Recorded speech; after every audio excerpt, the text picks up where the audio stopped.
San Juan capítulo 14 y el versículo 15. Cuando lo tengan, respondan, confirmen, hermanos, con un fuerte amén. Y vamos a leer la palabra de Dios en esta noche, en el nombre poderoso y santo de nuestro Señor y Salvador Jesucristo. San Juan capítulo 14 y el versículo 15. Vamos a leer los versículos 15, 16 y 17. Dice la palabra de la siguiente manera: si me amáis, guardad mis mandamientos, y yo rogaré al Padre y os dará otro consolador para que esté con vosotros para siempre, el Espíritu de verdad, el cual el mundo no puede recibir porque no le ve ni le conoce, pero vosotros le conocéis porque mora con vosotros y estará en vosotros. Amén. Señor, te damos gracias por la palabra que acabamos de leer. Señor, es tu Espíritu quien inspiró esta palabra, es tu Espíritu quien reveló la palabra, y es tu Espíritu también que nos ilumina a nosotros, Señor, para que podamos entender la palabra. Te pido que uses los labios de tu siervo en esta noche, que con humildad se presenta delante de ti, reconociendo, Señor, que nada de lo que haya en mí es suficiente para suplir la gran necesidad que hay en tu pueblo, Señor, y tampoco soy suficiente, Señor, para poder hablar y exponer tus santas palabras, mas pedimos en esta hora que solo seamos instrumentos en tus manos y que la gloria y la honra sean todas para ti y solo para ti en esta noche, en el nombre de Jesús. Amén y amén. Bueno, por favor, siéntense, hermanos, en esta hora, y quiero que estén muy atentos en esta noche porque quiero hablar de algo que a veces los cristianos tendemos a olvidar, o en ocasiones incluso hasta desconocer, sobre todo cuando estamos nuevos en la vida cristiana, o cuando no somos muy juiciosos en el estudio de la palabra, o simplemente lo desconocemos, y es acerca de la obra del Espíritu Santo.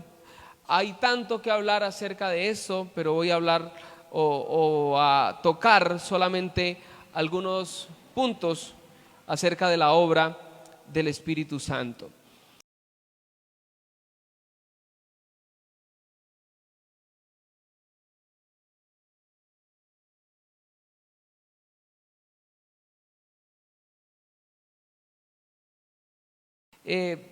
Sobre todo quiero hablar acerca de la obra del Espíritu Santo en el creyente, en el cristiano, en los hijos de Dios. Pero antes de eso, yo quiero que nosotros recordemos un momento quién es el Espíritu Santo, ¿verdad? Ustedes son trinitarios, ¿cierto? Son trinitarios los que aquí, levanten la mano que son trinitarios. Yo soy trinitario. ¿Hay unicitarios aquí? La doctrina del unicitarismo no es el cristianismo histórico. Es una forma una expresión del pentecostalismo que surgió en el siglo XVIII, pero que el origen de esa teología está por allá en el siglo IV con Sabelio y otros tantos, pero no nos vamos a referir a ellos en esta noche. Lo que creemos los trinitarios, siendo la Trinidad una doctrina aceptada por la iglesia de todos los tiempos, desde los apóstoles hasta nuestros días, la iglesia verdadera ha aceptado la doctrina de la Trinidad: Dios Padre, Hijo y Espíritu Santo, tres personas que se pueden distinguir entre sí, pero que no son tres dioses, sino un solo Dios. Nosotros entendemos que Dios es Padre, Hijo y Espíritu Santo, pero son tres personas, y aunque son tres personas, es un solo Dios. Amén. Pero si hablamos del Espíritu Santo, obviamente el Espíritu Santo es esa promesa del Padre y del Hijo que comparte con las dos primeras personas de la Trinidad, la misma esencia, la misma naturaleza, que recibe la misma gloria y la misma honra con el Padre y con el Hijo. Así lo dijeron los cristianos del siglo IV en el concilio de Nicea, donde salió una confesión de fe que ustedes han escuchado, que se llama el Credo de los Apóstoles, ¿verdad? ¿Han escuchado el Credo de los Apóstoles? El credo de los apóstoles en lo tocante al Espíritu Santo dice las siguientes palabras. Hablo del credo niceo, niceniano, como algunos le dicen, el credo de Nicea. No estoy hablando del credo reformado que reza la Iglesia Católica hoy día, sino el antiguo, el credo de Nicea. En el credo de Nicea dice estas palabras acerca del Espíritu Santo. Creo en el Espíritu Santo, que es Señor y vivificador, que procede del Padre, con el Padre y el Hijo recibe la misma adoración y la misma gloria, y quien habló por los profetas. Él es el Espíritu Santo. Ahora, el Espíritu Santo, cuando decimos que es una promesa, es porque Jesús prometió que cuando Él subiera y se sentara a la diestra del Padre, enviaría al Espíritu Santo. Es obvio que el Espíritu Santo es Dios. Claro que sí, es la tercera persona de la Trinidad. El Espíritu Santo, al ser Dios, es omnipresente. Cuando Jesús dijo que el Espíritu Santo vendría, no era que el Espíritu Santo en su omnipresencia no estaba ya en la tierra. No, el Espíritu Santo siempre estuvo en todo el universo porque es Dios.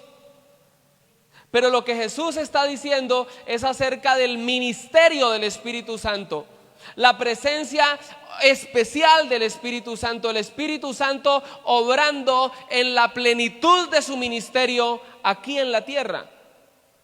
Y ese ministerio del Espíritu Santo en plenitud inició el día de Pentecostés, cuando los apóstoles fueron llenos del Espíritu Santo.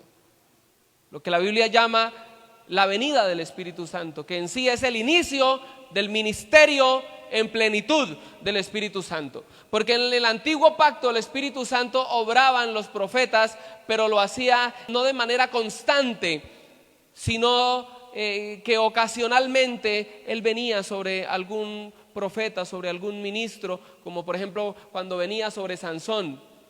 Pero ahora, en el tiempo actual, en estos últimos tiempos, desde el día de Pentecostés en adelante, está en ejercicio pleno el ministerio del Espíritu Santo. Él está entre nosotros y está obrando entre nosotros, y ahora vive en nosotros, hermanos. Aquí el Señor está diciendo las siguientes palabras en el versículo que leímos, versículo número 16, por favor ubíquese ahí. Jesús dice: yo rogaré al Padre y Él os dará otro consolador. En primer lugar, miremos, que estos versículos son uno de los versículos más trinitarios de la Biblia, porque el Señor Jesús está diciendo: yo rogaré al Padre. ¿Quién es el que iba a rogar al Padre? Jesucristo, el Hijo. Yo, dice, ese yo es Cristo. El Padre, obviamente el Padre, pero Él les dará otro consolador. Y dice que el consolador, ¿quién es el consolador? El Espíritu Santo. Yo es Jesús, el Padre y el Espíritu Santo, a quien Él enviaría. Es uno de los versículos más trinitarios de la Biblia. Ahora, quiero que meditemos un poco cuando el Señor Jesús dice que cuando Él le rogara al Padre, el Padre nos daría. ¿Qué era lo que el Padre nos daría? Por favor, léalo ahí. Otro consolador. ¿Qué significa esa palabra otro consolador? La palabra consolador es la palabra griega paráclitus, que significa intercesor, abogado o consolador. ¿Qué es lo que significa la palabra en el idioma original, hermanos? Consolador, intercesor o abogado. Pero note usted que el Señor Jesús no está diciendo que Él rogaría al Padre y que el Padre les daría un consolador, sino que el Padre les daría ¿qué? Otro consolador. O sea, otro que fuera el intercesor, el consolador y el abogado. Esa labor, hasta ese momento que el Señor les estaba hablando y hasta el día que el Señor estuvo con ellos, la labor de paráclitus o de intercesor, consolador y abogado, ¿quién la había llevado a cabo? El mismo Señor Jesús.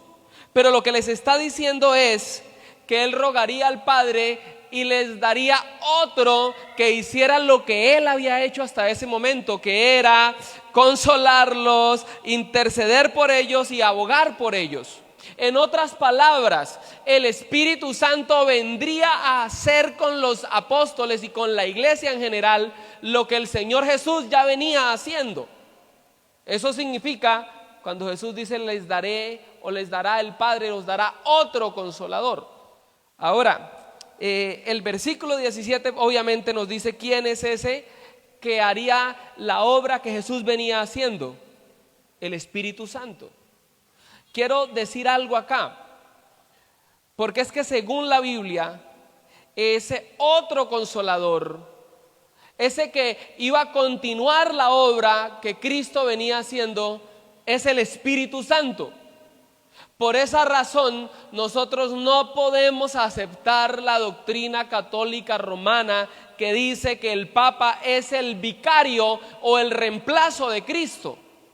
Porque según esta palabra, quien continuaría la obra que Cristo venía haciendo con los suyos no es el Papa, no es el obispo de Roma.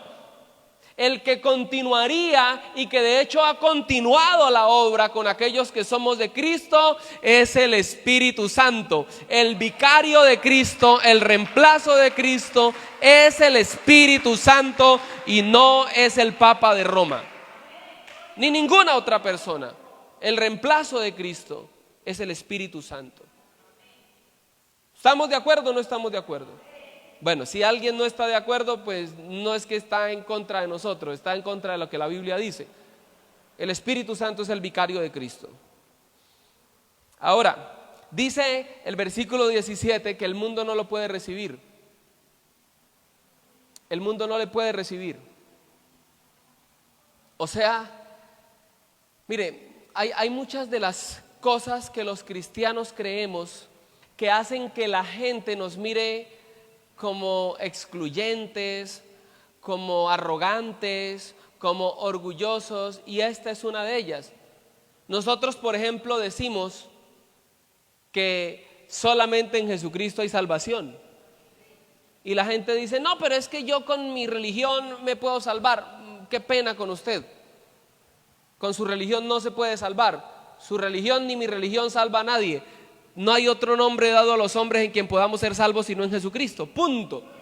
Entonces nos dicen los cristianos son excluyentes, discriminan, se creen, no es que nosotros nos creamos, es que la Biblia dice. En el caso del Espíritu Santo es otra cosa en la que la gente cree que somos excluyentes y que rechazamos a los demás.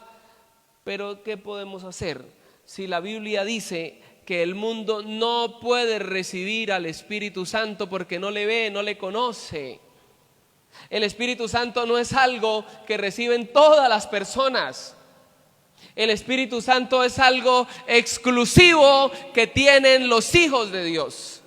Ese vosotros, porque Jesús dice, el mundo no lo puede recibir porque no le ve ni le conoce, pero vosotros le conocéis. O sea, como le conocemos, entonces sí le podemos recibir. Es más, no solamente le hemos recibido, sino que mora con nosotros y está en nosotros. Como dije, de lo que quiero hablar es acerca de la obra del Espíritu Santo en la vida del cristiano. Ya hemos entendido hasta ahora que el Espíritu Santo es la tercera persona de la Trinidad y que es el que continúa la obra de redención que Jesucristo inició. ¿Podemos comprender eso hasta aquí, hermanos? Entonces vamos a seguir. En primer lugar, el Espíritu Santo de Dios mora con nosotros y está en nosotros.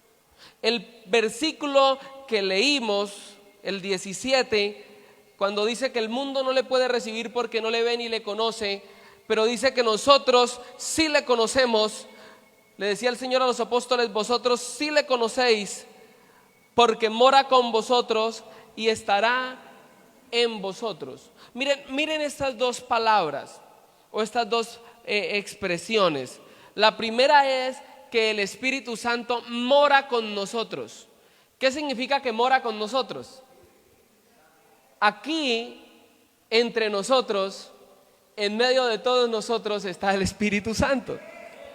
Él está en este lugar. Él está en este lugar. Y eso que se puede percibir, que es tan bello, es el Espíritu Santo que mora aquí con nosotros, mora con nosotros. Él está a nuestro lado, está a nuestro alrededor, está con nosotros. Él es ese compañero. Él es el compañero del camino, Él va con nosotros.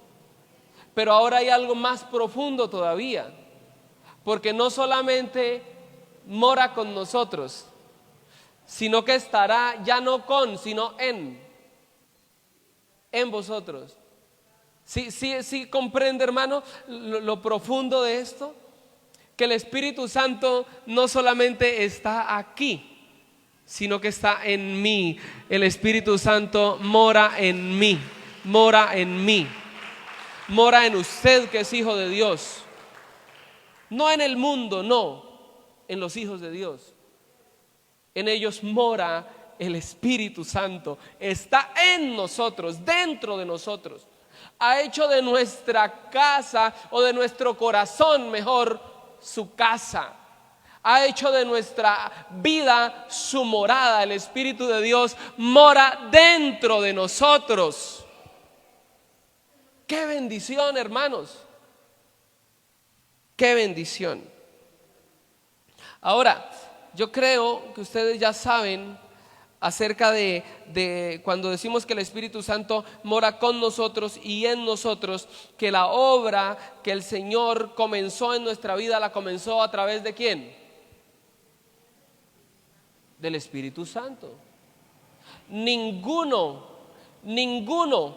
puede ser cristiano a no ser que el Espíritu Santo lo convenza.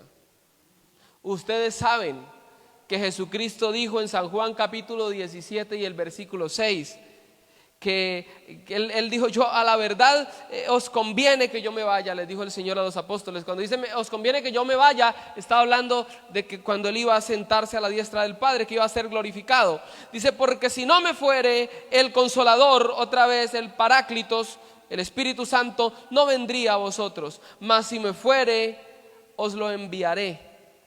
Y cuando Él venga, convencerá al mundo de pecado, de justicia y de juicio. De pecado por cuanto no creen en mí, de justicia por cuanto voy al Padre y no me veréis más, y de juicio por cuanto el príncipe de este mundo ha sido juzgado. Mira, el Espíritu Santo nos convenció a nosotros de que nosotros somos pecadores.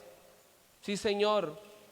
Tan pecadores que necesitamos una justicia que no tenemos. Por eso nos convenció también de que hubo un justo que pagó por nosotros y se sentó a la diestra del Padre para interceder todo el tiempo por nosotros. De eso nos convenció el Espíritu Santo. El Espíritu Santo también nos convenció que el juicio sobre Satanás ya fue dado y que él ya no tiene poder sobre nuestras almas, porque en el cielo tenemos un abogado defensor que se llama Jesucristo. ¿Quién nos convenció del Evangelio? Fue el Espíritu Santo. Él es el que convence a la gente. Por eso cuando la gente dice: ay, es que los evangélicos cuando agarran a alguien le lavan el cerebro. No es que nosotros le hagamos lavado de cerebros a nadie. Lo que pasa es que la palabra de Dios tiene tanto poder. La palabra de Dios es espíritu, que cuando una persona la escucha, corre el riesgo de ser transformado por el Espíritu Santo y ser salvado. Eso es lo que pasa, mi hermano. Eso es lo que sucede. El Espíritu Santo es el que convence a las personas. Ahora, Él nos convenció. Ahora Él está en nosotros y mora en nosotros de manera permanente. El Espíritu Santo no se va. El Espíritu Santo ha permanecido en la iglesia verdadera, que no es una denominación, sino todos aquellos que son lavados con la sangre de Cristo. El Espíritu Santo ha permanecido en la iglesia verdadera desde el día de Pentecostés hasta el día de hoy. Ahora, el Espíritu Santo permanece en el corazón de una persona, o sea, en aquel que Él convenció de justicia, pecado y juicio, Él nunca se vuelve a ir. Y usted me dirá, ¿cómo así, pastor, que no se vuelve a ir? No, sí, la Biblia dice que el Espíritu Santo no se vuelve a ir de una persona. Y ahora les voy a explicar algunas cosas, porque en algunas ocasiones los cristianos tienen el concepto de que el Espíritu Santo se les va y les vuelve, que se les quita y les retorna. Eso no es así, eso no puede ser así. Eso no puede ser así. Esa no es la manera de Dios obrar. Dios no se va y vuelve, no, Él permanece. Yo quiero que vayan, por favor, en Primera de Juan, capítulo 2, versículo 20. Dice así: pero vosotros tenéis la unción del Santo y conocemos todas las cosas. Pregunto, ¿cuál es la unción del Santo que nosotros tenemos? La unción del Santo, primero tendríamos que mirar qué significa unción y a quién se refiere la palabra cuando dice el Santo.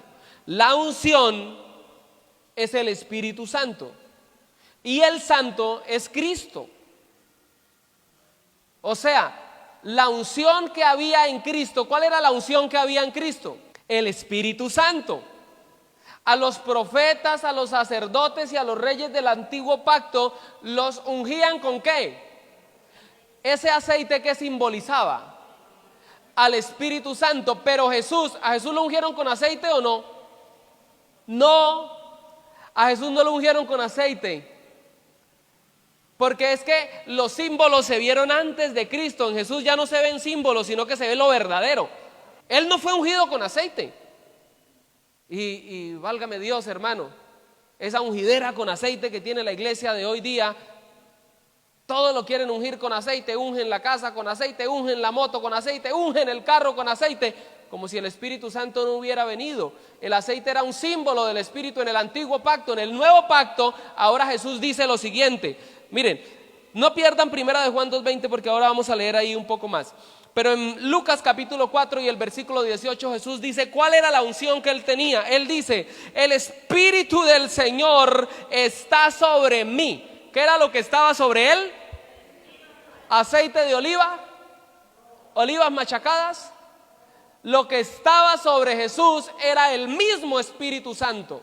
Y dice: por cuanto me ha ungido para dar buenas nuevas a los pobres, me ha enviado para sanar a los quebrantados de corazón, a pregonar libertad a los cautivos y vista a los ciegos, a poner en libertad a los oprimidos, a predicar el año agradable del Señor. La unción que tenía Cristo era el mismo Espíritu Santo.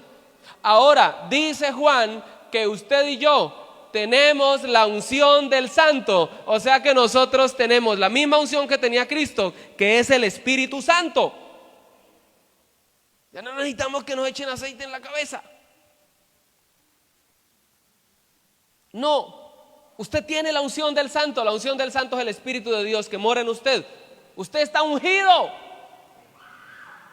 Diga: yo estoy ungido. Ahora, ¿por qué lo que les estaba diciendo que esa unción permanece? El Espíritu Santo permanece ahí en Primera de Juan capítulo 2, pero ahora vayan al versículo 27 y verán lo que dice. Dice: pero la unción que vosotros recibisteis de él, pregunto, ¿cuál es la unción que nosotros recibimos de él? El Espíritu Santo. Esa unción permanece en vosotros. ¿Qué pasa con la unción que nosotros hemos recibido? Permanece en nosotros, no se nos quita. El Espíritu Santo, cuando hace morada en una persona, ya no se va. Y ahora esperen tantico, que algunos tienen la cabeza dando vueltas. Ya les explico. Dice que permanece en nosotros, ya no tenemos necesidad de que algo externo al Espíritu Santo nos enseñe, así como la unción misma os enseña todas las cosas y es verdadera y no es mentira, según ella os ha enseñado, permanecer en él, o sea, en Cristo. El Espíritu Santo permanece. Ahora, usted dirá: pastor, pero la Biblia dice: no contristéis al Espíritu Santo, por el cual fuisteis sellados para el día de la redención. Mire, el mismo versículo lo dice. Usted puede contristar al Espíritu Santo, y lo que contrista al Espíritu Santo es el pecado, y lo que la Biblia dice es que no lo contristemos. Pero escúcheme, cuando contristamos al Espíritu Santo, esa misma contrición que le causamos al Espíritu Santo es lo que nos lleva al arrepentimiento a nosotros. Eso no significa que el Espíritu Santo se va. Él se contrista, y al estar contristado Él, nos entristece a nosotros también y nos lleva al arrepentimiento. Usted dirá, pero David cuando pecó, a él sí se le fue el Espíritu Santo. No, a David no se le fue el Espíritu Santo. David le decía al Señor: no quites de mí tu Santo Espíritu. Eso significa que no se lo había quitado. Él estaba rogando que no se lo quitara, pero no se lo había quitado. Y dice: vuélveme el gozo de tu salvación. El gozo sí lo había perdido, pero fue el mismo Espíritu Santo el que lo llevó al arrepentimiento y no lo dejó en la dureza de su corazón y no lo dejó perderse. ¿Por qué cree, hermano, que usted está en este lugar? ¿Cuántas veces ha contristado al Espíritu Santo? Si Él se hubiera apartado de usted, si Él lo hubiera dejado a usted, si Él me hubiera dejado a mí, ninguno de nosotros estaría aquí en este lugar. Pero como Él no se ha alejado de nosotros, por eso estamos en este lugar, hermano, y perseveramos en los santos caminos del Evangelio. Qué lindo es el Señor. La unción permanece, el Espíritu Santo permanece en nosotros y nos da testimonio, dice la Biblia, de que somos hijos de Dios. Romanos 8:14 dice que todos los que somos guiados por el Espíritu Santo, ellos somos hijos de Dios. Y estos, dice la Biblia, que el versículo 16, que el mismo Espíritu Santo da testimonio a nuestro espíritu de que nosotros somos hijos de Dios. Y si hijos, también herederos y coherederos con Cristo. ¿Quién puede saber si usted es hijo de Dios o no? Usted mismo. ¿Por qué? Porque el Espíritu Santo le revela, le muestra, le ilumina, le deja ver que usted realmente es un hijo de Dios y le deja sentir esa certeza, hermano. Otra cosa que hace el Espíritu Santo es que el Espíritu no solamente mora con nosotros y en nosotros, sino que además de eso el Espíritu Santo nos guía. San Juan capítulo 16 y el versículo 12, Jesús le decía a los apóstoles: aún tengo muchas cosas que deciros, pero ahora no las podéis sobrellevar. Pero cuando venga el Espíritu de verdad, el Espíritu Santo, ¿no? Él os guiará a toda la verdad, porque no hablará de su propia cuenta, sino que hablará todo lo que oyere y os lo hará saber, y os hará saber las cosas que habrán de venir. ¿Quién fue aquella persona que Jesús le dijo a los apóstoles que los iba a guiar? El Espíritu Santo. Yo creo que ese oficio del Espíritu de Dios no ha cambiado, hermano. Jesús dijo que Él nos guiaría a la verdad. ¿Quién es la verdad? Cristo. ¿Y qué otra cosa es la verdad? La palabra es la verdad. No, el Espíritu nos guía a la verdad. La verdad es Cristo, porque Él dijo: yo soy el camino, la verdad y la vida. Y la verdad también es la palabra, porque Jesús, cuando oraba por sus apóstoles en San Juan capítulo 17 y el versículo 17, Él decía: guárdalos en tu verdad, tu palabra es verdad. O sea, siempre el Espíritu Santo que guíe a una persona lo va a guiar ¿a quién? A Cristo y a la palabra. Nunca alguien espere que el Espíritu Santo lo está guiando para los negocios. No, eso es otra cosa, hermano. Que el Espíritu Santo me está guiando para... No. El Espíritu Santo nos guía a la verdad, que es Cristo, y todo lo que es la rectitud y la verdad de la palabra, que eso se aplica para todas las áreas del vivir. Pero el Espíritu Santo nos guía a Cristo y a la palabra, que es la verdad. Nos guía en la voluntad de Dios. Mira, hermano, por insignificantes que parezcan los detalles de nuestro vivir, pero yo creo, o algunos detalles de nuestro vivir, pero yo creo que el Espíritu Santo siempre nos está guiando. Y nosotros debemos pedirle al Señor que cada día nos dé un corazón más sensible a la voz del Espíritu Santo. Para que en todas las áreas del vivir podamos ser guiados por el Espíritu que siempre nos va a guiar a Cristo y a la palabra. Otra obra del Espíritu en nosotros nos capacita para obedecer a Dios. Romanos 8:5 dice: pero los que son de la carne piensan en las cosas de la carne, pero los que son del Espíritu, ¿en qué piensan? en las cosas del Espíritu. Dice que el ocuparse de la carne es muerte, pero el ocuparse del Espíritu es vida y paz, por cuanto los designios de la carne son enemistad contra Dios, porque no se sujetan a la ley de Dios, ni tampoco pueden. Y los que viven según la carne, ellos no pueden agradar a Dios. Mas vosotros, dice la palabra, no vivís según la carne, sino según el Espíritu, si es que el Espíritu de Dios mora en vosotros. Y si alguno no tiene el Espíritu de Cristo, entonces no es de Él. ¿Quién es el que nos capacita para agradar a Dios? El Espíritu Santo. Si usted no es capacitado día tras día para agradarle a Dios, eso significa que no tiene el Espíritu Santo. Y si no tiene el Espíritu Santo, pues no es de Dios. Y si no es de Dios, está frito, hermano. Pero nosotros tenemos el Espíritu Santo. El Espíritu Santo glorifica a Cristo. Escúchenme, porque sí quiero dejar esto, hermanos, en ustedes, en sus corazones, en todos nosotros. La labor y el ministerio principal del Espíritu Santo no es, aunque Él recibe gloria con el Padre y con el Hijo, pero el Espíritu Santo, su ministerio principal es darle gloria a Cristo. No podemos nosotros concebir que sea una sana doctrina un lugar donde se eleva al Espíritu Santo y no se habla de Cristo. Porque es que la labor del Espíritu Santo, el ministerio del Espíritu Santo es dar a conocer a Cristo. Hoy hay un mover, hermano, tan raro, digo yo, que se ha elevado el Espíritu Santo. Yo digo que en muchas ocasiones ahí no está el Espíritu Santo. Y se ha colocado el Espíritu Santo al nivel de experiencias místicas. Entonces las personas tienen una cantidad de experiencias y la gente cree que porque hay personas convulsionando y teniendo una serie de experiencias, que ahí está el Espíritu Santo. Pero yo digo, oiga, Juan capítulo 16 versículo 14 dice que el Espíritu Santo glorificará a Cristo porque tomará de lo suyo y nos lo hará saber.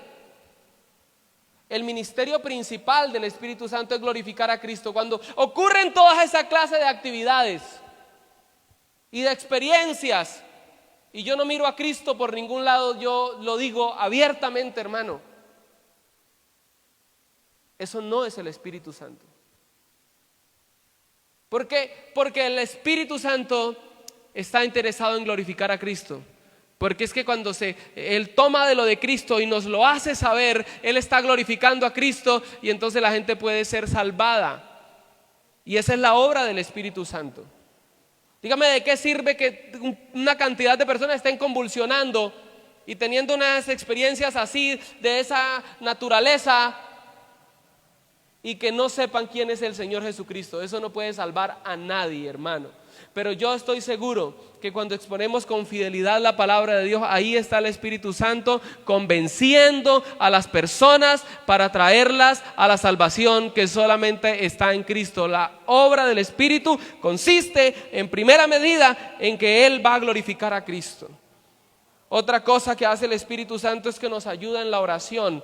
Ustedes saben que nosotros no sabemos pedir, hermanos, que nosotros somos como digo en el buen sentido, ignorantes para pedir. ¿Por qué somos ignorantes para pedir? Porque desconocemos el futuro. ¿Usted conoce el futuro? ¿Usted conoce la voluntad de Dios al futuro? Yo no, hermano. Solo lo que Él ha revelado en su palabra, pero en detalle no la conozco. Pero el Espíritu Santo, siendo Dios mismo, Él sí conoce la voluntad de Dios. Entonces, por esa razón, Romanos 8:26 dice que de igual manera el Espíritu Santo nos ayuda en nuestra debilidad, porque nosotros somos tan débiles que no conocemos completamente la voluntad de Dios, ¿verdad? Pero ¿qué hemos de pedir? Como conviene, dice, no lo sabemos.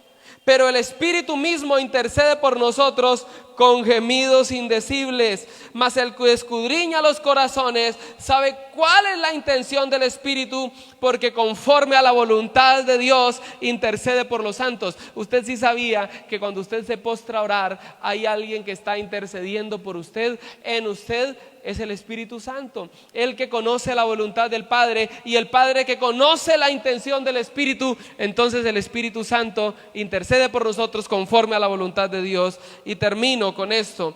La otra obra que hace el Espíritu es que nos recuerda, siempre nos recuerda la palabra de Dios. San Juan 14:26 dice: mas el Consolador, el Espíritu Santo, a quien el Padre enviará en mi nombre, Él os enseñará todas las cosas y os recordará todo lo que yo os he dicho. El Espíritu Santo nos recuerda la palabra en todo momento, siempre que haya necesidad. Por eso lea la Biblia, estudie la Biblia. Puede que usted diga: a mí no se me queda todo, a mí tampoco, pero cuando hay la necesidad, del Espíritu Santo nos recuerda. Yo digo que nos recuerda en el momento de la tentación, porque Santiago 4:5 dice que el Espíritu Santo que mora en nosotros nos anhela celosamente. En el momento de la tentación, el Espíritu Santo nos recuerda la palabra de Dios y no nos deja caer. En el momento difícil, hermano, el Espíritu Santo también nos recuerda la palabra de Dios. Cuando nosotros pensamos que todo se acabó, que ya no hay nada que hacer, que ya las puertas se nos cerraron, que ya por aquí se cerró y por allá también, tenemos a alguien que nos recuerda las promesas de Dios, que nos dice: levántese, yo lo ayudo. Es el Espíritu Santo de Dios. Él no nos ha dejado, hermano. En los momentos difíciles nos recuerda la palabra. En oración también nos recuerda la palabra. Qué lindo, hermanos, es sentir cuando el Espíritu Santo está ahí, recordándonos la palabra, recordándonos quién somos, recordándonos que somos hijos de Dios, recordándonos que hay victoria, recordándonos que todo no está acabado, que aunque estemos cansados, no estamos derribados, hermanos, no estamos destruidos. Dios está con nosotros y es el Espíritu Santo el que nos recuerda eso. Es el Espíritu Santo el que nos mantiene recordando las palabras de Dios. Amén. Yo quiero que se coloque en pie, hermano querido, y vamos a dar gracias al Señor por la bendita palabra del día de hoy. Y por qué no decirle al Espíritu Santo: Espíritu Santo, gracias.